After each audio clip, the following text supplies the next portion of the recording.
Alrighty, hey guys, it's Mark from Erickson Machine and Performance. So today we're going to go through aligning the powertrain on a jet ski. So this is a Richter hull we're working on. So this is getting the ET967 that I built in the video. So I always get questions how to align it. You know, there's aligning tools, stuff like that. You know, when I started doing this, it was before the tools were out there. So I'm going to teach you the way that I do it. Let's get started.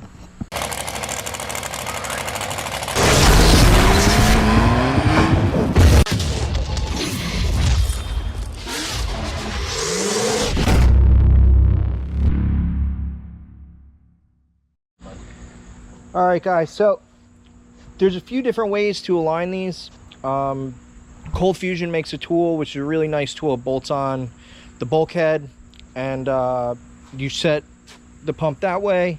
I started doing this before that tool was available, so I've always done it by eye. I've had really good luck doing it that way, and I have a pretty good eye. So this is the way you end up doing it. So when you're looking, so the pump mounts on 4 spots in, you know, a Richter, Superjet, you know, most aftermarket hulls.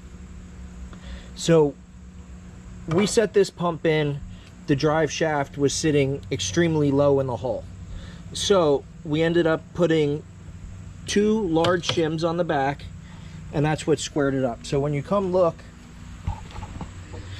it's hard to get it. Let me see if I can get the right angle so you can see it square on, that it's perfectly centered. There you go. So that's what you're aiming for. You want to shim the pump so this is perfectly centered. Then from there, we're going to set the mid shaft on.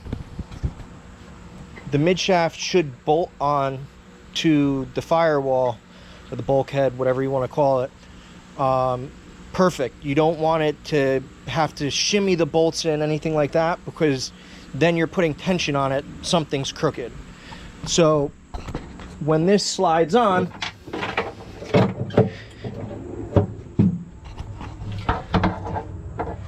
don't know if you can see there, but the bolt holes line up exact. So then we'll bolt that in.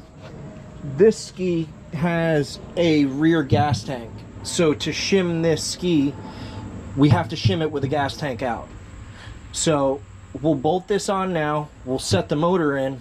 We'll shim it like I showed in the video showing the Kenny Keepers, which I'll put a link somewhere right over here in a second, to that video so you can check it out.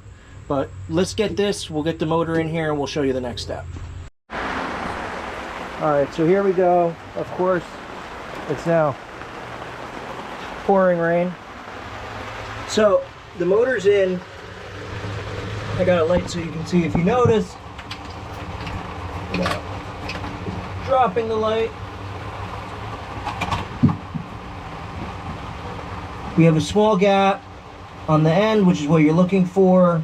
You know, you want, you know, 1 millimeter, 2 millimeter. You don't want it touching, but you want everything to be perfectly parallel, where you can put a straight edge where there's no gap. So right now, luckily, this ski with the adjustable bed plates that are in it for the motor mounts, it's sitting perfect. So now we will slide the motor forward, put the rubber dampener in, throw the gas tank in, and bolt her down for good. But if this was off, so if this was high, the motor was high, what we'd end up doing is we'd put shims on the front mounts to tilt the motor down. Same thing if the back was low, we would put shims on the back mounts and tip it forward. Side to side, same thing. So you're just using the shims to get these to line up. And you know, the rubber Lovejoy style coupler that jet skis use take up the slack for whatever small deviances there are.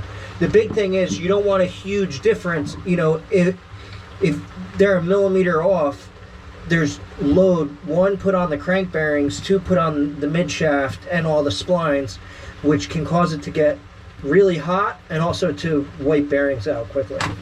So let's get this bolted in. Alright, so this is a better example where everything's not even. So it's hard to tell from here, but this is low, this is high. So the back of the motor has to go up a little bit. The front of the motor, when you shim it up, feels almost perfect, but everything's going to kind of have to go up together. So we'll start off using 4 fat shims and see where that sets everything. So we'll just leave the motor mount screws in, drop the 4 shims in,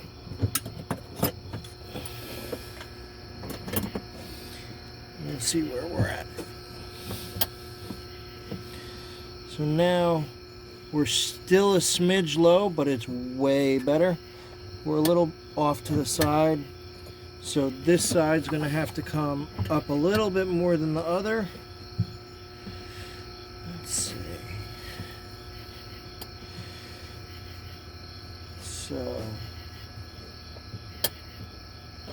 I have to go up a little here, probably 1 here and then 2 on the side of thin shims.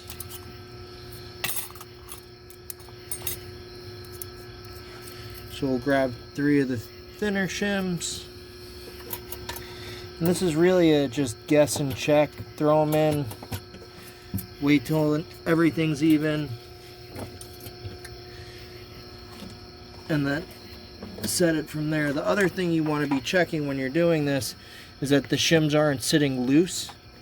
You know, because the hull can warp over time.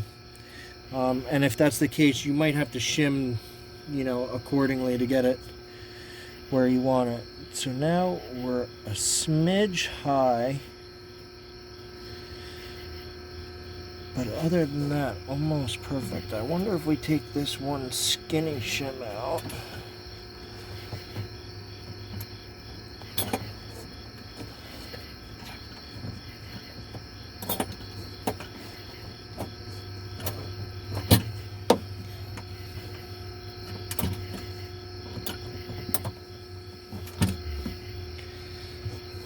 Back in now.